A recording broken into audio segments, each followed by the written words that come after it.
Good evening, everyone, and welcome to the Christian Recorder Dialogues. We are going through our series of honoring our retiring Episcopal servants.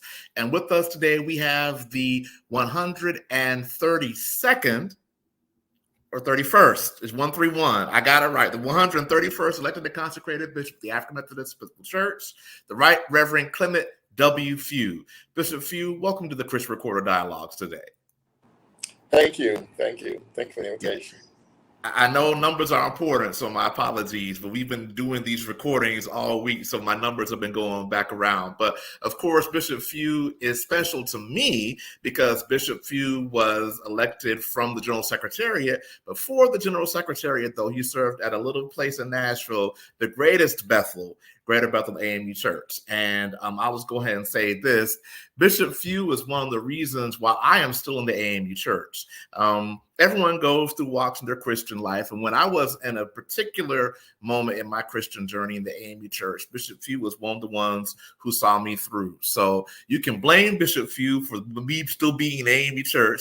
But in all seriousness, sir, I just want to thank you for your friendship and for being a good Christian minister. And it is exciting that we get to honor you today and talk about your journey through the episcopacy, your ministry, as we come to the end of the active ministry, but not your ministry.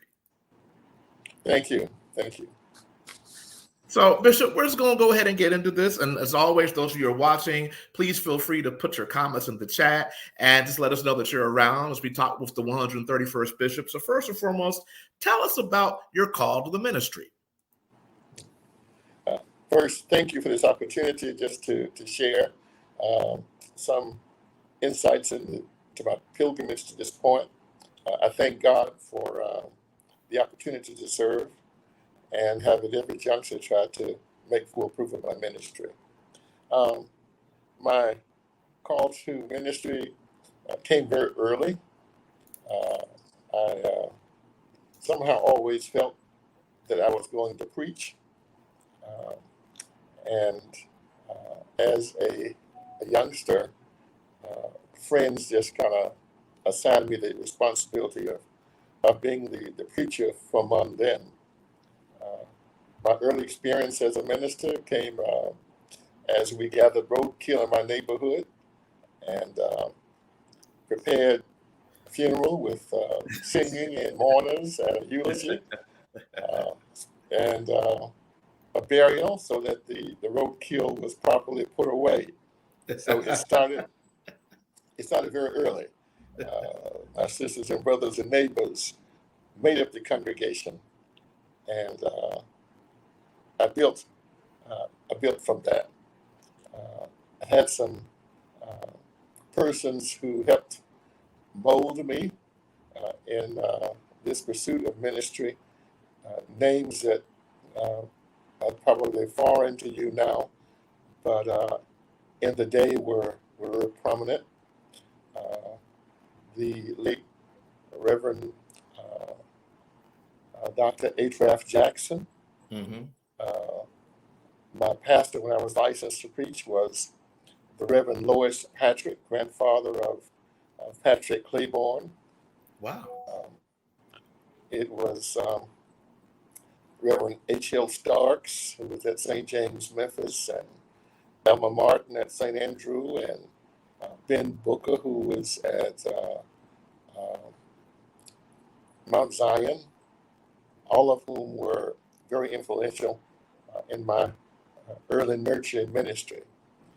And to the credit of senior ministers in the Memphis area, when I was in Boston in seminary, if I could arrange to preach at St. Andrew one Sunday and St. James the next, I could come home for Christmas.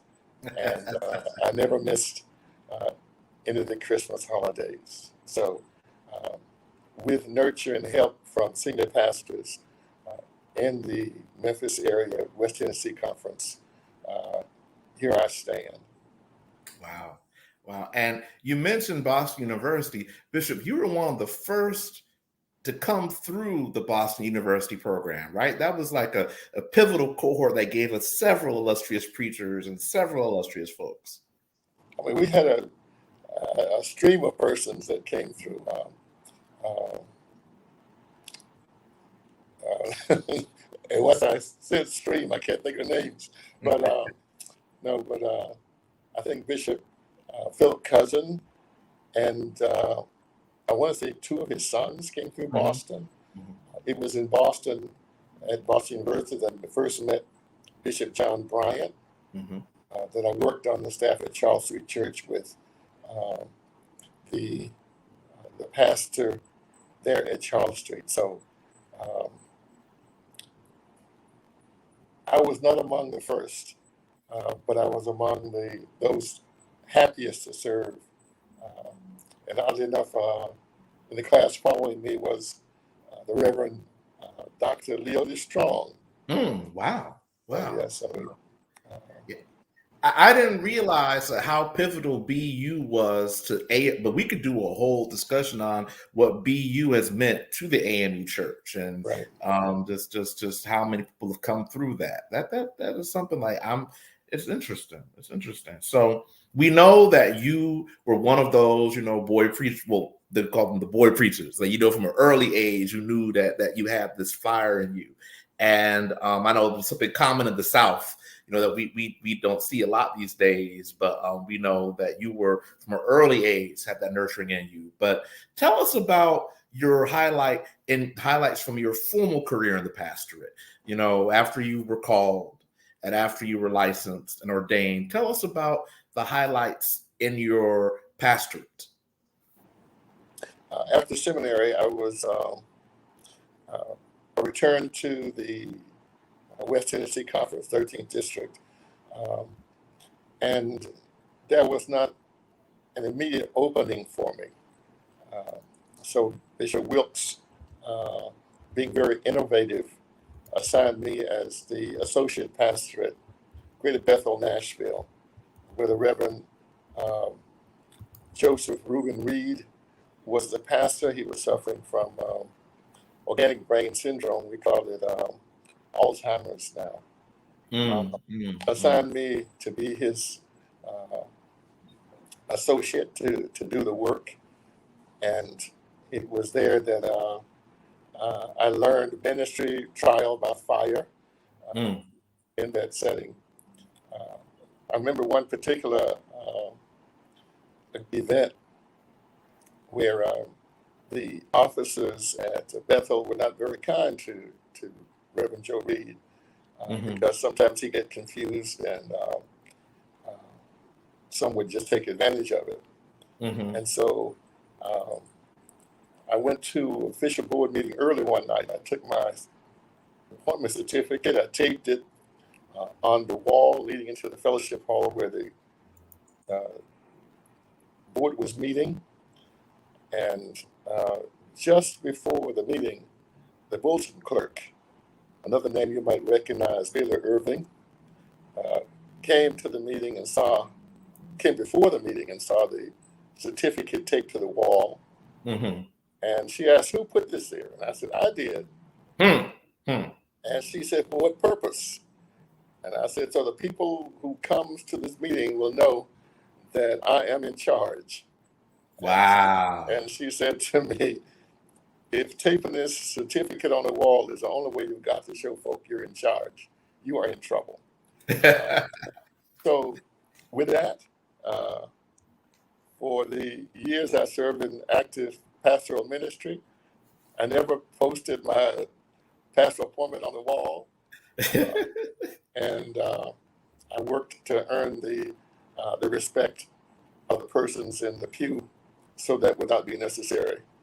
And I thank God for the things we were able to accomplish in pastoral ministry. It was always exciting to me to baptize babies, to make hospital visits and find persons encouraged. And since I keep going back to Greater Bethel, it was at Greater Bethel that I had the opportunity to lead the congregation in its 30-plus year dream, which was to build a church. And so we built what at the time was a state-of-the-art sanctuary and worship center here in the heart of Nashville. And we wouldn't realize that that building is right now in some of the prime real estate in the city. And we're glad that through your foresight, we were able to have the property on which the Sunday School Union now stands, because I know that was part of the whole plan and the visioning. And I just want to stay here for a moment before we go to our first break. One of the things, Bishop, that I appreciate about you growing up and just seeing you as the pastor of Greater Bethel was the fact that you were a pastor and that you enjoyed the pastorate and the fact that, like you said, the community aspect, baptizing, going to the community, the hospital visits, that is a part of pastoring and pastoral care that sometimes I think gets a little lost. And I remember that some of my other colleagues, I remember I was talking to Dr. Cooper, he said, one of the things that he misses about being general secretary was being a pastor. So I think if there's one thing that definitely defines your career is that you were a master and are a master pastor. You're very generous. Thank you. Yeah. So we're going to, but you just didn't stay in the pastorate. So we're going to take a break, and then we're going to talk about the road to becoming the Right Reverend Clement W. Fugh. Thank you. I'm presiding elder Harold Mayberry, and since 2004, I've had the privilege of being elected and re-elected as the chairperson of the Episcopal Committee of our church. You know that the Episcopal Committee is charged with a tremendous responsibility. The responsibility of examining the ministry and service of our bishops, and then recommending to our church the assignment of bishops for the next quadrennium. I have enjoyed working with all of the districts of the church. I've worked with districts to ensure that we've connected a bishop with a district where he or she could best serve to allow the people of God to grow and develop. As chairperson, I've worked with the young people. Young people serve on the Episcopal Committee and often are intimidated by being in that kind of environment. So I brought together all of the young adults on the Episcopal Committee for lunch to share with them what the work of the Episcopal Committee really looks like, and to help them feel comfortable with asking questions and offering ideas and suggestions that move the committee forward in a very positive way. I've worked with women as well as men to make sure we've been inclusive in leadership and in the work of the committee in general. I solicit your continued prayers and support for my 6th term as chairperson of the Episcopal Committee. I will continue to listen to each district through your district representatives on the committee. I will continue to ensure that your voice is heard and that we work to make sure you receive the bishop that is best prepared to serve your district in a manner that not only blesses your district, but blesses African Methodism as a whole. I need your support. I need your vote. And I promise you, I won't let you down.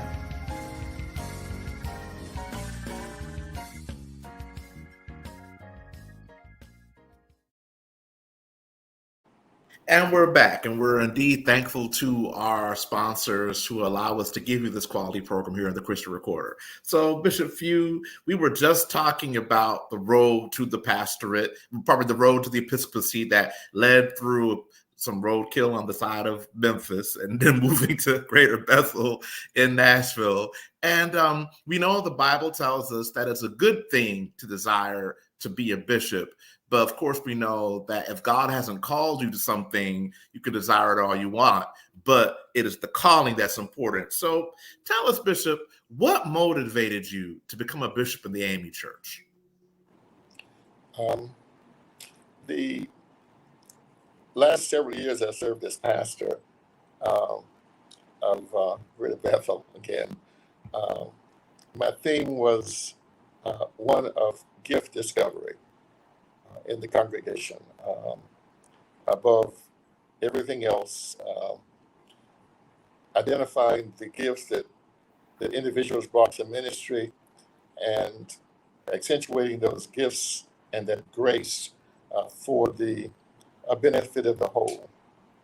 And as a bishop in the church, it appears to be, for me, a continuation in ministry where you compare gifts and grace of individuals to the work that is necessary and afford opportunities for those persons to use those gifts in kingdom building.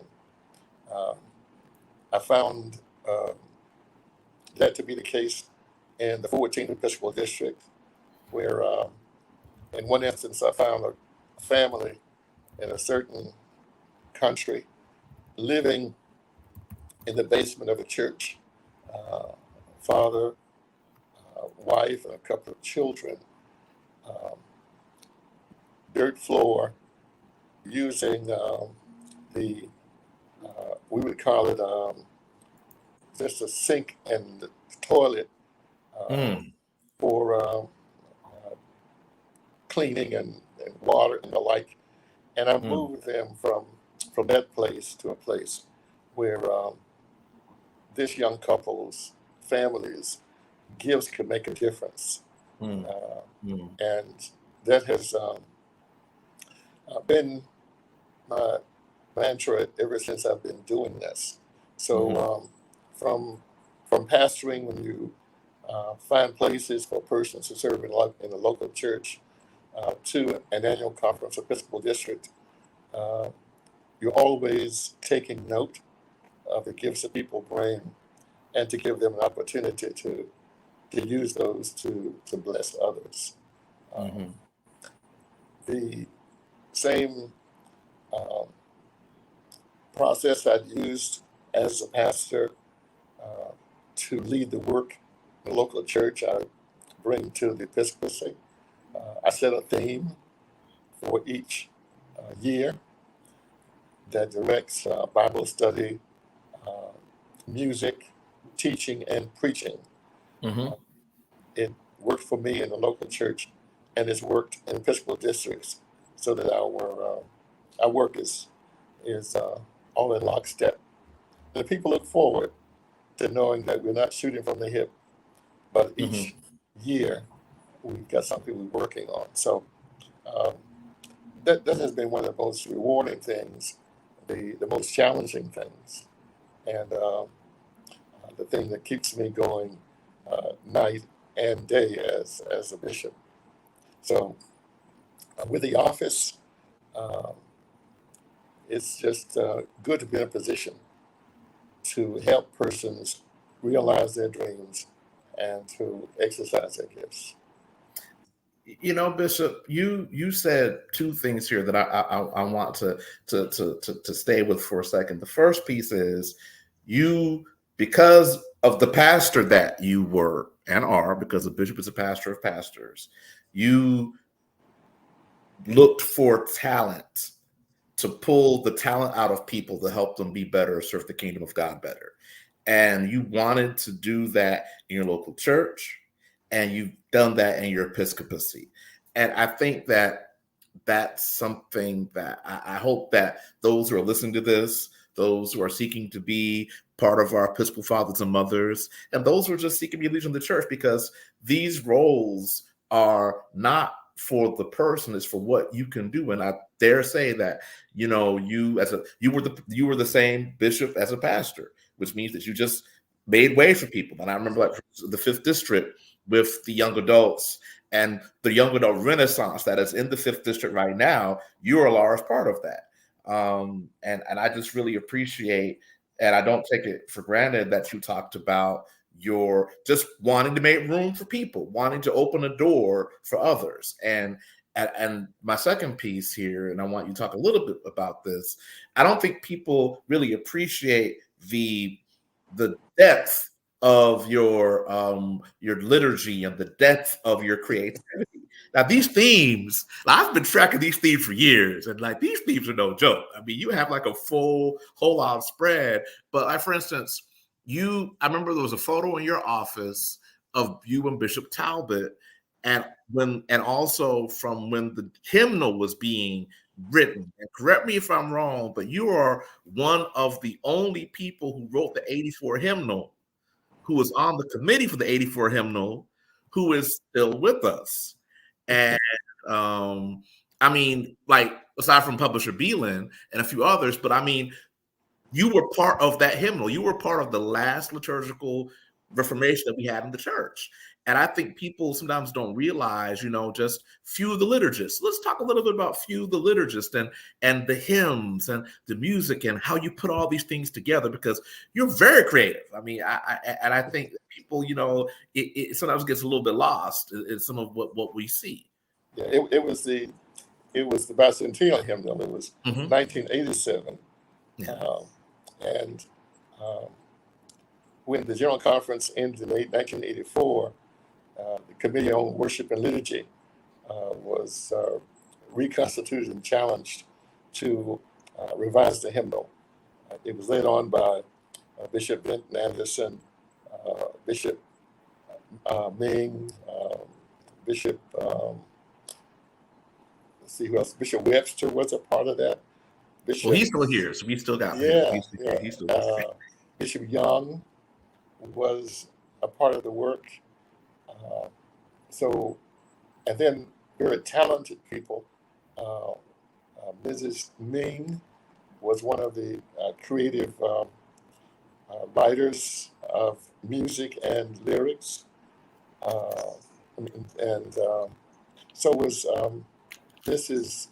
Bob Thomas's, help me, Mrs. Supervisor Beverly. Beverly Thomas, yes. So, and they worked with musicians from across the church to be a part of the work. And if I had a hymnal in front of me, I could call some other names of persons who were part of that. The honor of a person who did not sing or play an instrument to be a part of that work was that I was allowed to be the secretary of the Commission on Worship and Liturgy, and to go to Philadelphia and do research on hymns, to get permission to include them in the book. So no, I can't sing a lick. The only playing I do on the piano is enough to amuse myself. But I had the opportunity to work with some persons who were really talented. And I have to call the name of William Melvin Campbell and his late wife, both of whom were just front and center in doing the work. And I still have trouble not calling Melvin, his son in the 2nd District, by his name. So, but no, that was the wonderful opportunity extended to me, and I thank God for it. And you mentioned a word that's going to take us to our next question, and then we'll have our next break. So you mentioned the word secretary. So, and one of the things that we know of Bishop Fugh is that Bishop Fugh, even for when you were pastor, you were like known for being the person who kept things in order. And before being elected to the office of bishop, you were the chief secretary for the AME Church. You were the general secretary. So tell us about how that role prepared you to serve as bishop. Again, during the annual conferences, I sat with the late Reverend Charles Jones, who was the district accountant in the 13th district for a long, long time under several bishops. And I watched the work that he did as secretary, as accountant. But beyond just crunching numbers, he kept the bishop on course in terms of doing those things that each annual conference required. And so when he was no longer secretary and Bishop C.E. Thomas chaired the meeting that elected me to serve as a district accountant in his place, I saw that the role of accountant secretary was much more than keeping records. That those persons who are in the chair, who have to make decisions immediately, need someone that they can turn to say, without having to ask, give me a reference for this. So when I became the general secretary, I found this was kind of an extension of what I had been doing, that it wasn't about so much the minutes from the general conference and the minutes from the general board as it was responding to a bishop who is actually in the midst of the annual conference. An issue comes up. There is not a lot of time to thumb through the discipline to find the response. And sometimes to say, I'll get back to you is not enough. So it required that I know exactly what the book said about it and where it's found in case somebody decides to challenge. One of the bishops that I learned a lot from, even though I was in seminary who we met, was Bishop Ernest Lawrence Hickman. And Bishop Hickman's philosophy for pastors was, in your official meetings, don't take your discipline and put it on the desk next to your Bible. Put your Bible on the desk, but note what's in the discipline. And that has been kind of my mode of operation since the beginning. I don't put my discipline on the desk when I'm in a meeting. I'll have my Bible handy in case I need to read scripture. But I know what's in the book and where it's found and how to respond. And I found in those instances, it's less intimidating to the people when you move in a matter of grace as opposed to trying to follow the law. So as General Secretary, trying to be helpful, trying to commit to memory where this information is found, and to keep the work moving forward. Wow. And again, it's interesting to hear from someone who is renowned for being able to cite the discipline literally chapter and verse, that you yourself have said, you need to see my Bible, but I know what's in this book. But the Bible thing, that's I'm gonna take that out this interview. That's one of the most important things that I've heard. And it's refreshing, because sometimes I know I've heard people say, don't beat me up with the discipline, but it's not beating you up with the book. But to your point, like you said, the Bible is what we use. That's our law. But we also have the discipline that's around that guides us. And just that's wow. I'm gonna have to sit with this one. That was good, Bishop. That was good. That was good. That was profound. Yeah. So we're going to go to our next commercial, and then we're going to talk more about your episcopacy and your journey through the 14th and the 5th Episcopal districts. Thank you. Hey, everybody, it's Senator Reverend Raphael Warnock, and I'm just standing in a vote of endorsement and support for my friend, the Reverend Dr. Timothy Tyler, for Bishop in the AME Church. I've known this man for over 30 years. He has a deep heart for God's people. He loves the church. He has a commitment to social justice, and certainly that means a lot in a church that was literally born fighting for freedom.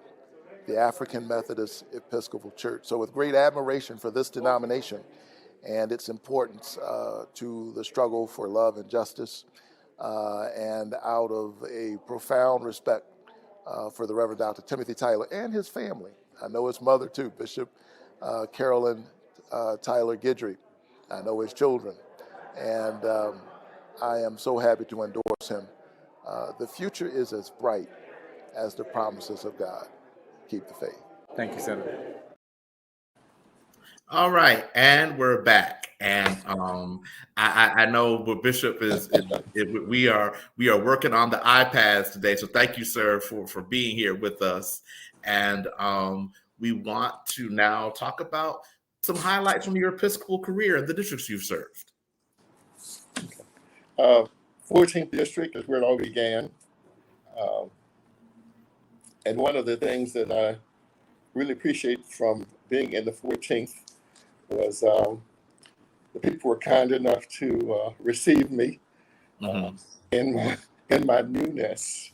One of the things that I use even now that came out of my experience there was when I was in Nigeria, the late Margaret Fatherhand, who was presiding elder in Nigeria, took me to meet one of the chiefs in one of the states there in Nigeria.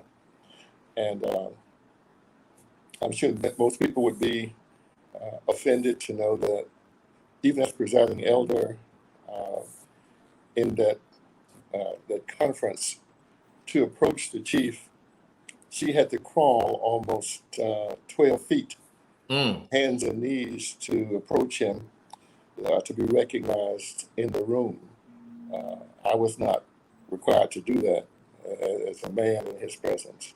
But what I observed in those meetings with the chief is when heavy issues came up, he never stood. He sat quietly at his table, spoke in a conversational tone, and dispensed with whatever the weighty matters were that were before him. I took note of that as a bishop, because I thought early on that to make a point you had to stand, and your standing would somehow demand a different level of authority. But after that experience, for the remainder of my Episcopal service, I never stand when presiding in an annual conference or a district meeting. Interesting. If the matters are very grave, then my conversational tone is more measured, and I remain in my seat. The only time in the annual conference that you'll hear me or see me stand would be for me to join the congregation in celebrating somebody or some action. And that has diffused what could have been a lot of volatile situations. So I thank God for that experience. In the 14th district, again, I've always carried with me what I learned as a pastor. So I carried a theme for the work,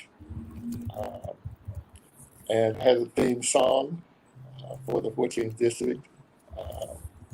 The Days of Elijah was the theme song for the work.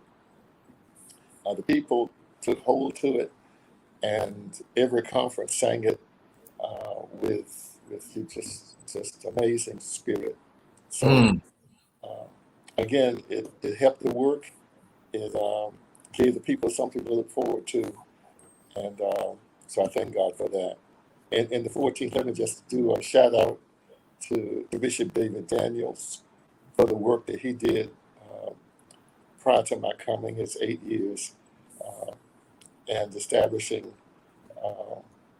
the office there in Liberia, so that everything was functional, including a district car.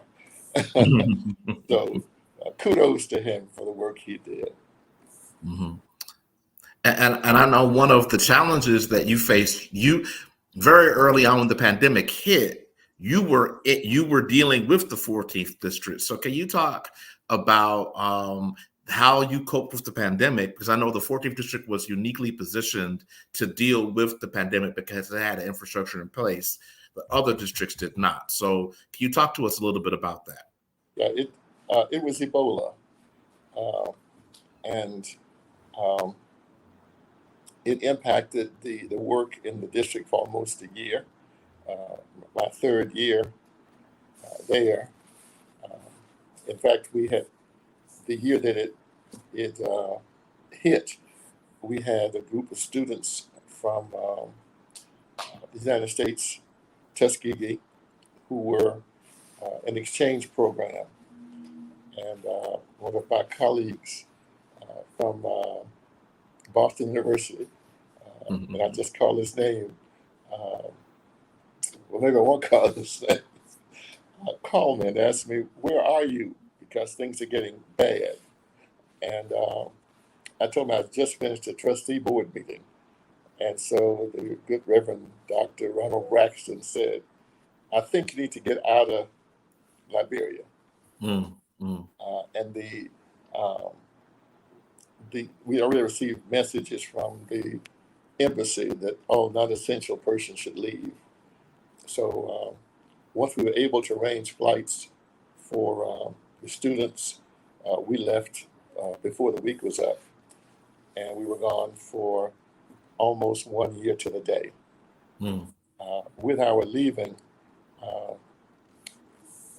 that year that I was not actually present, the unique thing about the 14th district is that under Bishop Henning, because of the war, we had in place already administrators for each annual conference. So the work of the conferences went on with local persons in the absence of the bishop. That was a major plus.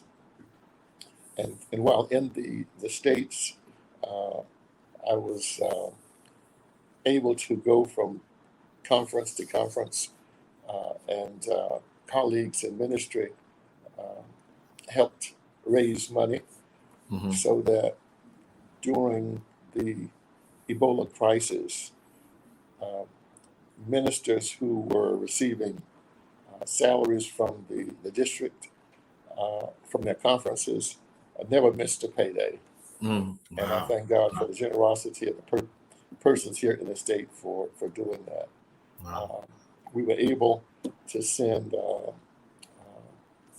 money for Clorox bleach tablets and water buckets and the like, so that those things that made the crisis all the more severe, we could help mitigate. So again, being a part of a Connection Church really was good, because the people rose up. And when the forecasters were saying that possibly 10,000 persons a month would die from Ebola by some providential, I'm going to say providential reason, a doctor from the U.S. came back to the United States who had been diagnosed. And that put a little more fire under the world community to seek some way to address it. And the world community did rise up to make a difference in addressing Ebola, and the number of deaths was drastically reduced from what the predictions were. And I remember part of the Ebola response, I think that was the first time that I had ever seen AME, AME Zion, UMC, and CMB come together to deal with an issue of that magnitude in that region. Right. Yeah, we have what we call a collaborative. And that is true. The four Methodist bodies, even though we couldn't travel there, we met different places. And one of the key persons who helped us with this was a person from the 2nd District, Mrs. Diana Wilson. Mm-hmm. And the four of us came together on a regular basis, pooled our resources to help be a blessing to all of us in that area. So we get from the 14th, and now we get to the 5th. And we've heard about these themes, and I've seen the themes and all the stuff that's there. But tell us about your experience in the 5th, and when Bishop Fugh goes to Hollywood. Tell us about how the 5th district has been, and what's your highlights from serving in the 5th. Oh, it's a great district. It's a great district. It's the best district I know in the church. Again, you carry with you what you learned in previous settings. In the 14th, you recognize gifts and grace. You also know that persons want to be recognized for the gifts they bring. And it was no different in the 5th Episcopal District. Mm-hmm. For the first 4 years, the themes were based on the liturgical calendar. Mm-hmm. So that the first year was a season of Lent, where we would we started with where we are, where we were as a district, as a people, to get in step with the destiny that God had already laid out for us. The second season was that of Epiphany, and for us in the 5th District, it was an opportunity to order ministry, to put things in order as since the church is a church of order. The next season was the season of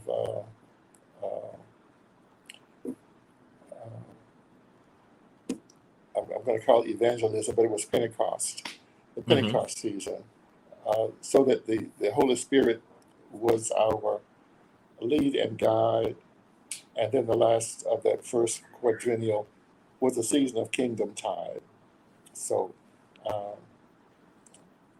each of those seasons gave us direction and excitement for what the Lord would do in that season.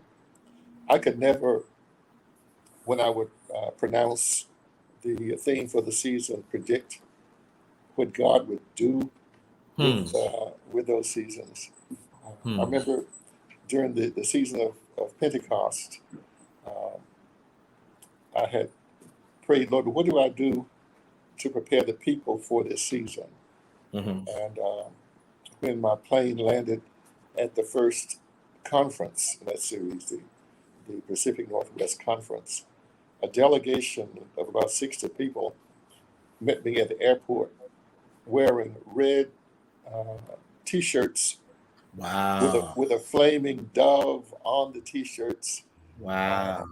And I knew then that even what I could not envision, the Lord had already blessed and placed in the hearts and spirits of the people. And that has been the case with every season that we have shared. The most recent season, what we're in right now, is our season of praise and thanksgiving, where we're thanking God for the journey over these last eight years now. And what I did prior to this year, at each annual conference beginning of the season, I would cast a vision for that season. This time, since we were talking about praise and thanksgiving, I thought I would defer to someone for whom this was a specialty. So the Reverend Stephanie Butler Adams, Wow. 5th District, I asked if she would prepare a video that I could share during the casting of the vision period for each conference. And she did. for every conference except Southern California. And for that conference, I asked if she would personally, a live and living color, make the presentation. And the vision for me for that setting was to see the whole church on fire for God and for what He's done. And after her presentation, during her presentation, the entire house of over 500, 600 people were on their feet, dancing and waving and shouting and singing. And it was really the fulfillment that I had prayed for the consummation of this quadrennial. So the themes have been a blessing. And as I said, from the first to the last, I had no idea what God would do with these themes once the people took hold and invested in them. I think one of the things that I appreciate is how you've done like multimedia things. So you brought in the dance to Stephanie Butler Adams, you brought in music, and you've really made these things come alive. And I think that's something that, again, the creativity and the fact that it's liturgically based, I think that's what it's been. So even though I'm not in the 5th district, I caught the spirit off of what the things that you were doing. It was just so well thought out. And just to hear you talk about how the Spirit spoke through these things is something that I hope, again, those who are listening, is that you can have order in your church and the Spirit can come in and show you what you're doing. We're going to go to our last commercial, and then we're going to do our final question and wrap up. Thank you.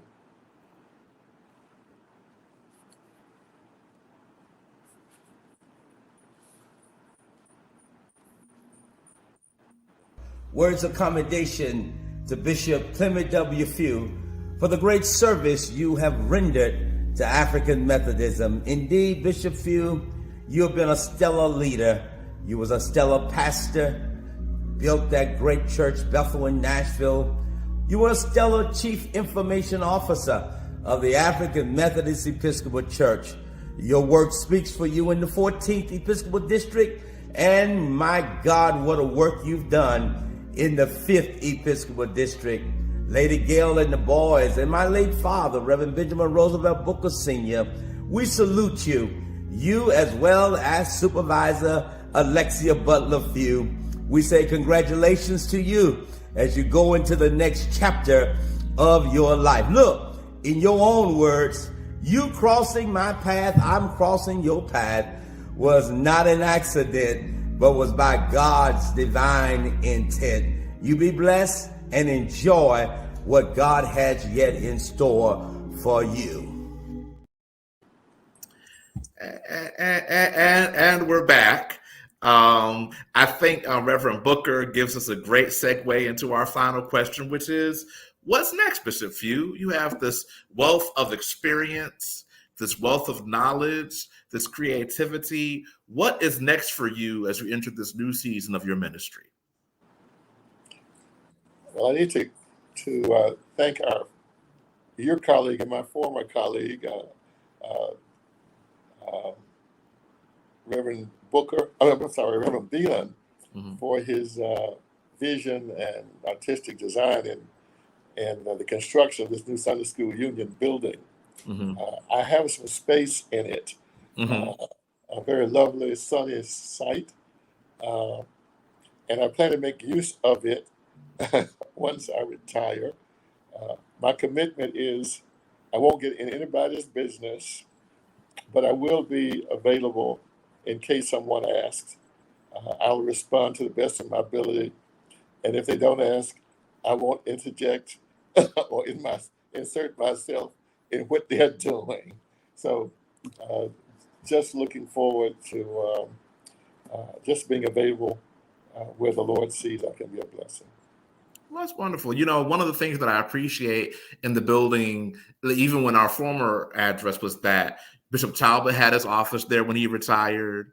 I got used to seeing, just people around the building, so I'm glad to know that there will now be another retired bishop in the building that we can go sit around and have. Well, you like Earl Grey tea, that I could, but it's from Starbucks. That's okay. But I'm looking forward to stopping in and seeing you when I'm back home. I know we interviewed Bishop Byfield recently, and she's looking at teaching at some seminaries. Have you been approached to look at teaching gigs or anything like that, or what are you looking at there? No, I have not looked that far ahead. I just want to be able just to be still for a moment. Amen. And do some reflection. Yes, that's right. Well, Bishop, we thank you for taking the time with us today just to go over this long and distinguished career of your service from Memphis to Nashville to Liberia to Los Angeles. You have served the church and served the church well. So as we close, I just want to ask if you have any final words to share with us as we wrap up. No, thank you for the opportunity. And even though lay, I challenge you to make full proof of your ministry. Well, the lay ministry is a thing. So I am okay with my lay ministry. And you were the first one who told me to be in the lay ministry. So thank you, Your Grace. And we will look forward to seeing all of y'all here back on another edition of the Christian Recorder Dialogues. Thank you, Bishop. God bless. Bye-bye.